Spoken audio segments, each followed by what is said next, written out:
ఇది వచ్చేసి అయితే సండే రోజు మినీ బ్లాగ్. సండే రోజు అయితే లంచ్లోకి అయితే ఎగ్ కర్రీ చేద్దామని చెప్పేసి అయితే కుక్కర్లో అయితే ఎగ్స్ ఉడకబెట్టుకుంటున్నాను. ఇక్కడ ఎగ్స్ ఉడకలోకి అయితే టమాటా, ఆనియన్, పచ్చిమిర్చి అవి అయితే కట్ చేసి పక్కకు పెట్టేసుకున్నాను.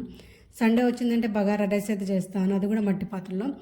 బగారా రైస్ అయితే చేసేసాను, ఆల్రెడీ అయిపోయింది. బగారా రైస్ అయితే పక్కకైతే పెట్టేసుకున్న తర్వాత కర్రీకి ఇంకో మట్టి పాత్ర పెట్టేసుకుని అందులో అయితే ఆయిల్ వేసుకొని ఆనియన్, పచ్చిమిర్చి, కరివేపాకు వేసి మగ్గడం కోసం అయితే పెట్టేసుకున్నాను. అవి బాగా మగ్గిన తర్వాత అందులో ఒక 2 టమాటాలు అయితే పేస్ట్ చేసేసి టమాటాల నుంచి ఆయిల్ పైకి తేలేంత వరకు అయితే టమాటాలు అయితే మంచిగా మగ్గబెట్టుకున్నాను. టమాటాలు మంచిగా మగ్గిన తర్వాత అందులోకి అయితే కారం, ఉప్పు, ధనియాల పౌడర్, గరం మసాలా, మసాలాలు అన్నీ వేసేసుకొని ఒకసారి కలిపేసి మంచిగా అయితే ఆయిల్ పైకి తేరే వరకు అయితే మంచిగా మగ్గించుకున్న తర్వాత గ్రేవీకి కావాల్సినంత వాటర్ వేసి అందులో అయితే ఉడికించుకున్న గుడ్లు కూడా యాడ్ చేసేసుకొని ఒక 10 మినిట్స్ అయితే మంచిగా అయితే ఉడికించుకుంటే టేస్టీగా ఉండే ఎగ్ కర్రీ అయితే రెడీ అయిపోతుంది. ఈరోజు సండే లంచ్లోకి అయితే egg curry with bagara rice అయితే చేసుకున్నాను. చాలా టేస్టీగా ఉంటుంది, సింపుల్గా అయిపోతుంది. వీడియో నచ్చితే like and subscribe. Thank you for watching.